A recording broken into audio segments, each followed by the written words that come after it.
Hello everyone, welcome back to सानिक्स। तो आज की वीडियो में हम पढ़ेंगे क्लास 6 हिस्ट्री एनसीईआरटी का 7वां अध्याय, जो कि है अशोक एक अनोखा सम्राट जिसने युद्ध का त्याग किया। इस चैप्टर के अंतर्गत हम क्या क्या सीखेंगे? इस चैप्टर के अंतर्गत हम सीखेंगे कि एक बहुत बड़ा साम्राज्य जो कि था मौर्य साम्राज्य, उसके बारे में पढ़ेंगे। और दूसरा, साम्राज्य का प्रशासन कैसा हुआ करता था। अशोक अशोक के बारे में पढ़ेंगे और अशोक का कलिंग युद्ध उसके बारे में पढ़ेंगे। साथ ही अशोक का धम्म क्या है और प्रजा के लिए अशोक के क्या संदेश थे, और चीन के दीवार के बारे में भी इसमें पढ़ेंगे। तो हम पढ़ लेते हैं मौर्य साम्राज्य के बारे में। तो जो मौर्य साम्राज्य है, इसकी स्थापना लगभग 2300 साल पहले चंद्रगुप्त मौर्य ने की थी। चंद्रगुप्त मौर्य जो कि अशोक के दादाजी हैं। तो चंद्रगुप्त मौर्य ने मौर्य साम्राज्य की स्थापना की थी, और किसकी मदद से की थी? तो वो चाणक्य की मदद से की थी। और चाणक्य के अन्य नाम क्या हैं? विष्णुगुप्त और कौटिल्य। और इस सब की जानकारी हमें इनकी किताब अर्थशास्त्र से मिलती है। अब जो मौर्य साम्राज्य की राजधानी है वो पाटलिपुत्र हुआ करती थी। साथ में कुछ महत्वपूर्ण नगर थे जिनमें उज्जैन और तक्षशिला प्रमुख हैं। इन नगरों में कौन रहा करता था?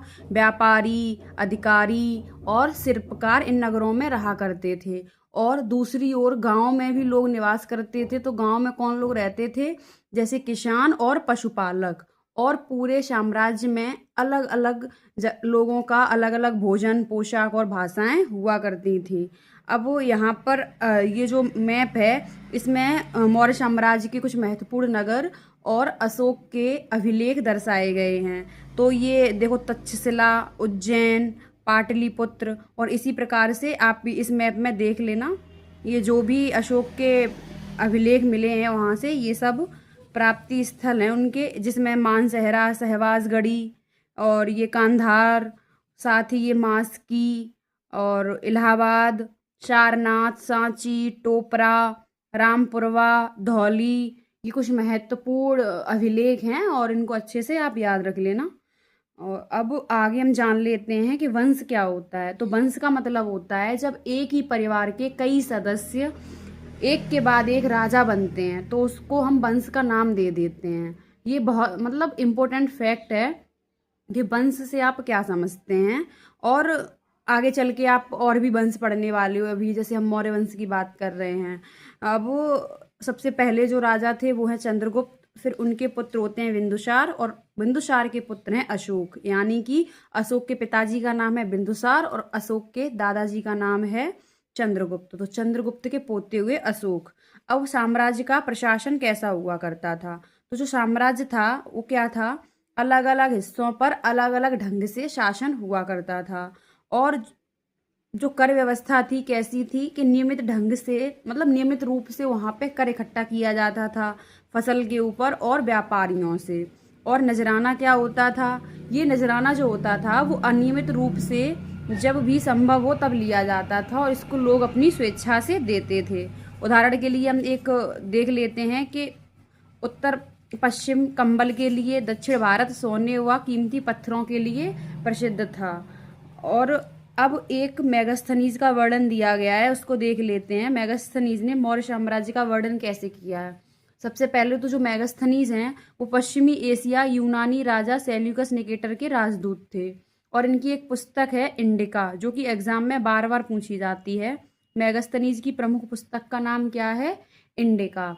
इन्होंने मौर्य साम्राज्य के बारे में क्या जानकारी दी? इन्होंने जानकारी दी कि जो सम्राट की सवारी है वह सोने की पालकी की होती थी, और सोने चांदी से उनके हाथी सजे होते थे। और जो रक्षक होते थे वो आप मतलब पेड़ लेकर चलते थे, ऐसे बड़े बड़े पेड़, और उन पर तोतों का झुंड रहता था। और कई कई बार वो जो तोते हैं ना, वो राजा के ऊपर ऐसे मंडराते रहते थे। अब सुरक्षा की बात कर लेते हैं। तो जो राजा है ना, उनके आसपास हथियार लिए हुए हमेशा कुछ महिलाएं चलती थी राजा की सुरक्षा के लिए, ऐसा मेगास्थनीज ने बताया है। और एक प्रमुख नगर था पाटलिपुत्र, जो जिसकी विशाल प्राचीर थी, मतलब दीवार बनी हुई थी चारों ओर। 570 बुर्ज और 64 द्वार हुआ करते थे। और अब हम अशोक के बारे में पढ़ेंगे।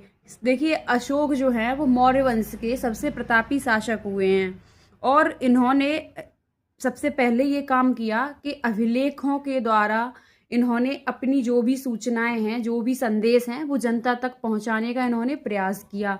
अभिलेख का मतलब हमने पहले भी डिस्कस किया है कि जो अभिलेख होते हैं वो कठोर सतह या धातु पर लिखे हुए जाते हैं और इनमें राजा या रानियों के कुछ संदेश होते हैं।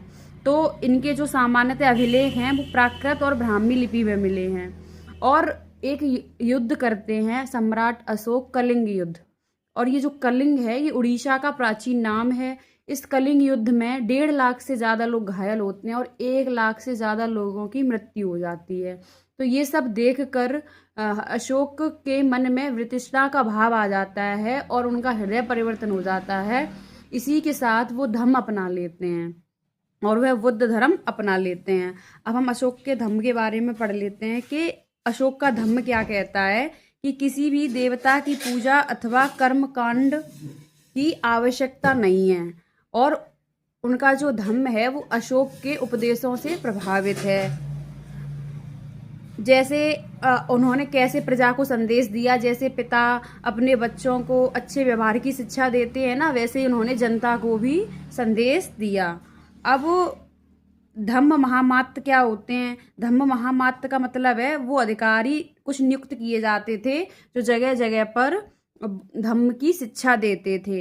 अब प्रजा के लिए उन्होंने क्या संदेश लिखा कि उन्हें कर्मकांड नहीं करना है, किसी भी तरह का कोई कर्मकांड नहीं करना है, दासों व नौकरों के साथ अच्छा व्यवहार करना है, बड़ों का आदर करना है और सभी जीवों पर दया करनी है।